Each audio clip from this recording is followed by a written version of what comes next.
जादुई कहानी, चमकू और जादुई घंटी। जादू की शुरुआत।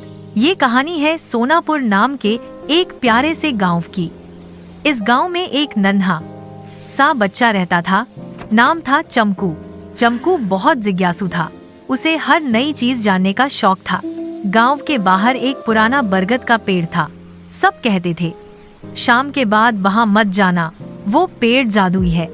लेकिन चमकू तो चमकू था। एक दिन खेलते खेलते वह उसी पेड़ के पास पहुंच गया। अचानक उसे जमीन में कुछ चमकता दिखा। उसने मिट्टी हटाई तो देखा एक छोटी सी सुनहरी घंटी।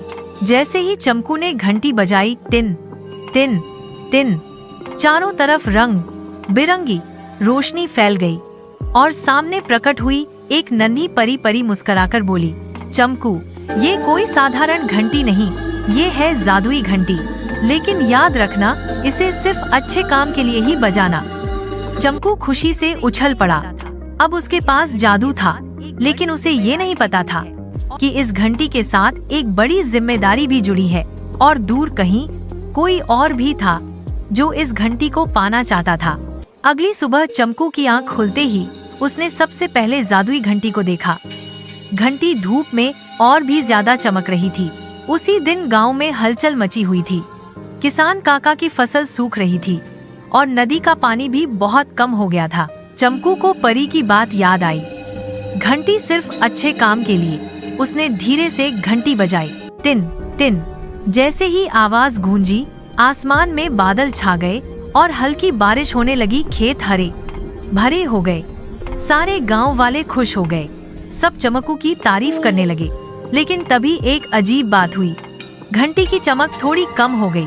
उसी रात चमकू ने खिड़की के बाहर एक काली परछाई देखी। वो फुसफुसा रही थी, वो घंटी मुझे चाहिए। अचानक वही नन्ही परी फिर आई। उसका चेहरा गंभीर था। परी बोली, चमकू, हर जादू की एक सीमा होती है। अगर लालच बढ़ा तो जादू कमजोर हो जाता है। और उसने चेतावनी दी, एक जादूगर काला मिर्चू उस घंटी की तलाश में है। चमकू थोड़ा डर गया, लेकिन उसने मन ही मन तय किया वो घंटी की रक्षा करेगा, क्योंकि अब ये सिर्फ जादू नहीं, गांव की उम्मीद बन चुकी थी।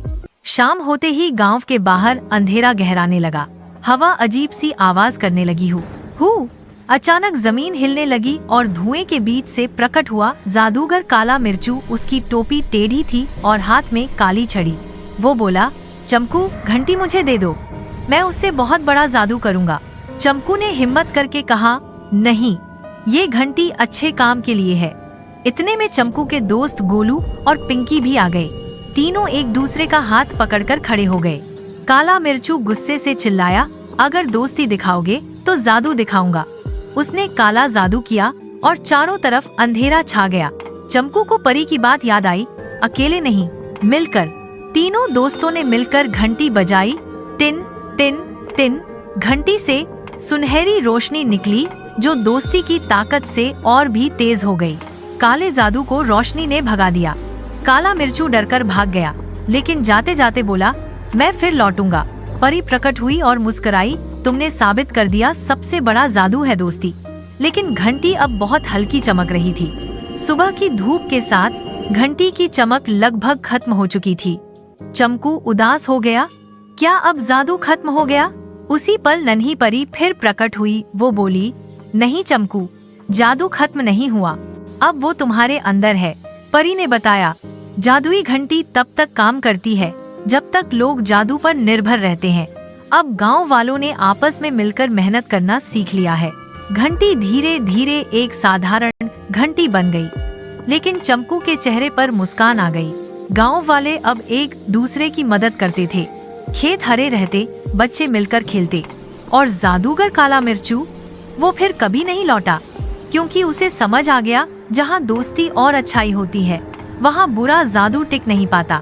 परी ने विदा लेते हुए कहा, याद रखना बच्चों, सच्चा जादू है अच्छा दिल, मेहनत और दोस्ती। चमकू ने घंटी संभाल कर रख दी, याद के रूप में। और इसी तरह चमकू और जादुई घंटी की ये प्यारी जादुई कहानी यहीं समाप्त होती है। अगर आपको ये कहानी अच्छी लगी हो तो बताइए, क्या जादू सच में घंटी में था या चमकू के दिल में? मिलते हैं अगली कहानी में। लाइक, सब्सक्राइब और सपोर्ट करना न भूलें।